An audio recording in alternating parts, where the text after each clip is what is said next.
झारखंड में लोकतंत्र का महापर्व आज से यानी 13 नवंबर से हुआ शुरू। क्या मुख्यमंत्री हेमंत सोरेन बचा पाएंगे अपनी नाक और साख या फिर भारतीय जनता पार्टी कामयाब होगी सत्ता में करने में वापसी धमक के साथ? दरअसल झारखंड में लोकतंत्र के महापर्व का आगाज आज से हो रहा है। आज पहले चरण का मतदान है। राज्य में 2 चरणों में विधानसभा चुनाव संपन्न होने हैं। पहले चरण में 43 सीटों के लिए आज और दूसरे चरण में 38 सीटों के लिए 20 नवंबर को मतदान होगा। चुनाव परिणाम 23 नवंबर को महाराष्ट्र के साथ ही आएंगे।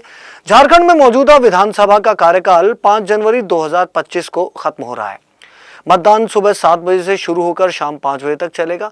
हालांकि 950 बूथ ऐसे हैं जहां मतदान का समय 4 बजे तक के लिए ही होगा।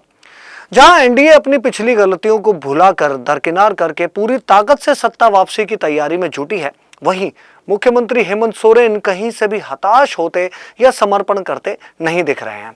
2009 में बड़े भाई दुर्गा सोरेन की मौत के बाद हेमंत सोरेन राजनीति में सक्रिय हुए। 2009 के पहले भी झारखंड मुक्ति मोर्चा के कार्यक्रमों में हेमंत सोरेन आंशिक रूप से सक्रिय थे। वैसे तब गुरुजी के बाद झारखंड मुक्ति मोर्चा में दुर्गा सोरेन का ही बोलबाला था। बड़े बेटे दुर्गा सोरेन की मौत से पिता शिबू सोरेन को भी झटका लगा। सोरेन की खाली जगह की भरपाई हेमंत सोरेन ने की। जेएमएम के हर अहम निर्णय में पिता शिबू सोरेन के साथ रहे। वो साल भर में हेमंत सोरेन जेएमएम के बड़े नेता बनकर उभर गए।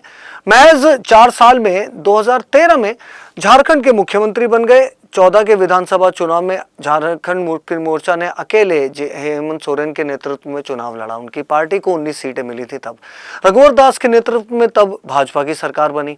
2019 में गठबंधन के तहत हेमंत सोरेन ने झारखंड में बम्पर जीत दर्ज की और झारखंड के मुख्यमंत्री बने। वैसे 2005 में ही हेमंत सोरेन ने चुनावी राजनीति शुरू कर दी थी। जेएमएम की परंपरागत सीट दुमका से उस समय वो चुनाव लड़े थे। हालांकि जेएमएम से नाराज होकर दुमका से चुनाव लड़ने वाले कद्दावर नेता स्टीफन मरांडी से ये चुनाव हार गए।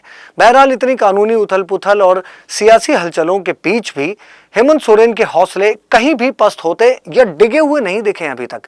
खासकर तब जबकि कोर्ट से भी उन्हें बड़ी राहत ही नहीं बल्कि उनके विरोधियों को और पुलिस को भी उनकी रिहाई के दौरान फटकार मिली थी। उस समय हम बात करें 2 महीने पहले की।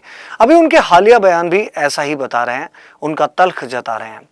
मुख्यमंत्री गुमला में अभी हाल ही में आपकी योजना आपकी सरकार आपके द्वार कार्यक्रम को संबोधित कर रहे थे। उन्होंने गुमला और लोहरदगा जिलों के लिए 1000 करोड़ रुपए से अधिक की 347 परियोजनाओं का उद्घाटन और शिलान्यास किया। इसके बाद उन्होंने अपने इरादे अपने अल्फाजों में जाहिर किए। क्या कहा, आइए बताते हैं। सीएम सोरेन ने आरोप लगाया कि यदि लोग बीजेपी को नकार भी दें तो भी वो विधायकों सांसदों को अपने पाले में कर लेते हैं और सरकार बनाने के लिए विपक्षी नेताओं के खिलाफ ईडी और सीबीआई जैसी केंद्रीय एजेंसियों का इस्तेमाल करते हैं या उन्हें जेल में डाल देते हैं।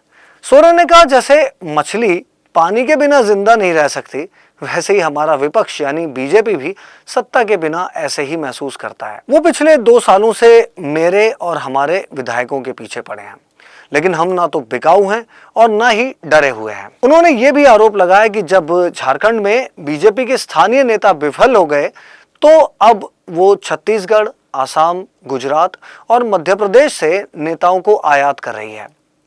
मुख्यमंत्री ने कहा, ये नेता यहां विभिन्न समुदायों के बीच सांप्रदायिक तनाव भड़का रहे हैं।